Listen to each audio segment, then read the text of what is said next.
Merci par avance de vous abonner à ce podcast si vous l'aimez, ça m'aide beaucoup pour sa création. Psst, je suis la semeuse, celle que vous observez depuis longtemps sur vos pièces. Loin d'avoir un pois chiche dans la tête, je vous entraîne pour 2 épisodes consacrés à l'histoire fascinante des graines, là où la biologie rencontre la culture et où le vivant veille au grain depuis bien plus longtemps que nous. Bienvenue dans Anima Terrae, murmure du vivant. Chaque jour, la Terre nous raconte une histoire. Je suis Flore, j'aime contempler la nature, chercher à la comprendre et partager ce bonheur immense.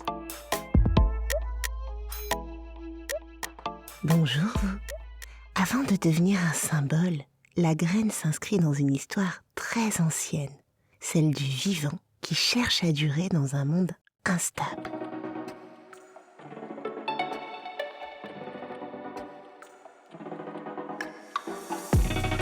Pendant des centaines de millions d'années, les plantes dépendent étroitement de l'eau pour se reproduire. Le pollen existe déjà, mais la fécondation reste fragile, suspendue à l'humidité, aux conditions extérieures, à un ensemble de paramètres impossibles à maîtriser. Tant que l'eau est là, tout fonctionne. Lorsqu'elle manque, l'avenir devient incertain. Chez plusieurs lignées végétales, notamment les conifères, une réponse s'élabore peu à peu.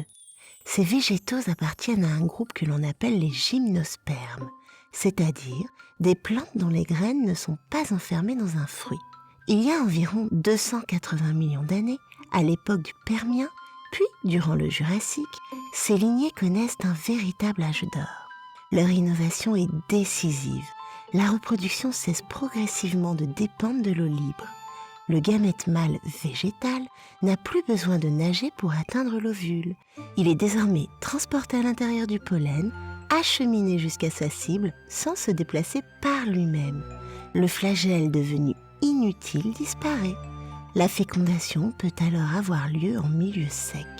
Ce changement transforme profondément leur rapport au temps. Grâce à la graine, le vivant n'est plus contraint de se déployer immédiatement. Il peut différer, attendre, suspendre son avenir sans le perdre. Une graine contient un embryon, des réserves nutritives et une enveloppe protectrice, une organisation simple et robuste, capable de tenir lorsque les conditions ne sont pas réunies. Mais la vie n'est pas du genre à miser sur une seule option, ce serait vraiment un truc à la noix. Chez différentes espèces, les stratégies divergent. Les unes concentrent leurs efforts dans des graines massives, riches en réserves.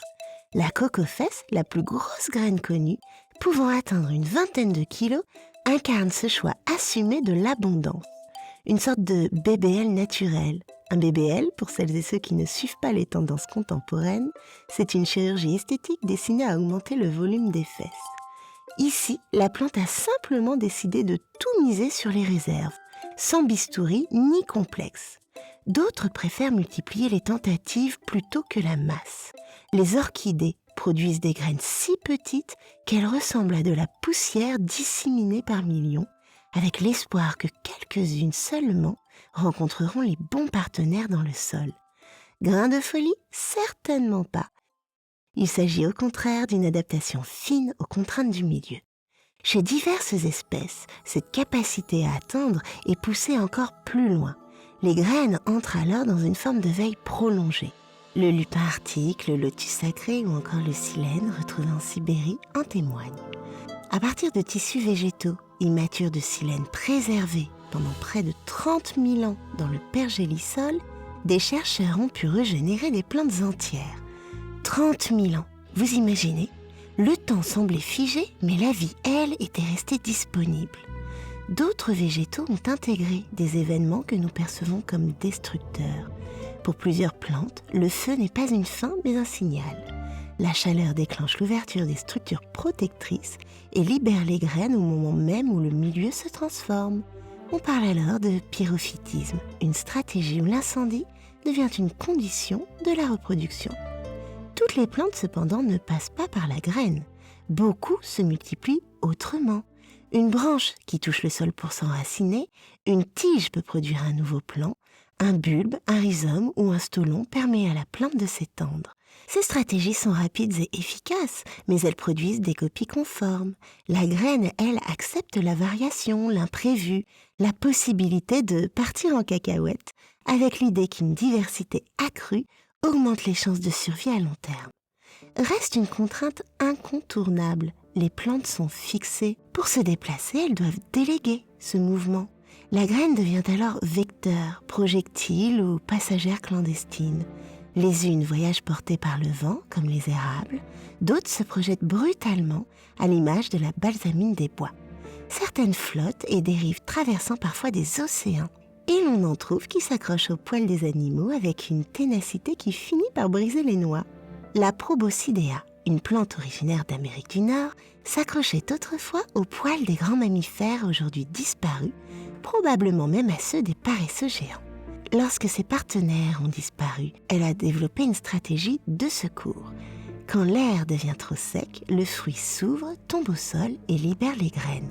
Une manière élégante de refuser que ce soit la fin des haricots. Les animaux ne se contentent pas de consommer les graines. Ils les sélectionnent, les transportent, les digèrent et parfois les oublient. La griffe draine participe à la dissémination du gui. Les tourneaux sansonnés consomment volontiers des cerises et les noyaux rejetés dans ces fientes germent souvent mieux que ceux laissés assécher. L'écureuil, quant à lui, accumule et disperse ses réserves en s'appuyant sur une mémoire spatiale remarquable fondée sur le regroupement d'informations, ce que les chercheurs appellent le chunking. En oubliant une partie de ses caches, il devient l'un des alliés les plus efficaces de la régénération forestière. Cette relation étroite entre graines et animaux est si ancienne qu'elle a influencé leur morphologie. Les pinsons observés par Darwin en sont un exemple célèbre. La forme du bec raconte déjà la forme des graines consommées. La graine s'infiltre aussi dans notre langage. J'ai tenté d'en glisser quelques exemples au fil de cet épisode. Le vocabulaire conserve la mémoire de ce lien ancien à la terre, bien après que nous ayons cessé d'y prêter attention. Le lien entre graines et civilisation est si profond qu'il irrigue aussi nos représentations culturelles. Je vous invite alors au cinéma. Allons voir La graine et le mulet d'Abdelatif Kechiche en grignotant du popcorn. En sortant, nous irons nous aérer devant les œuvres de land art du français Marc Pouillet, composées de graines et d'éléments naturels. Et si nous avons du blé, nous terminerons la soirée à l'opéra devant Casse-Noisette de Tchaïkovski. Avant d'être gravée sur une pièce ou brandie comme symbole, la graine est une invention déroutante mais remarquablement efficace. Dans le prochain épisode, nous verrons comment cette invention biologique est devenue le socle des civilisations humaines. Comment certaines graines ont nourri des empires, provoqué des crises, inspiré des croyances et façonné nos économies. D'ici là, je vous invite à une petite partie d'Awalé, car la vie est aussi très ludique. Merci d'avoir écouté Anima Terrae, Murmure du vivant. Et souvenez-vous, gardez les yeux grands ouverts sur la beauté simple du monde qui nous entoure.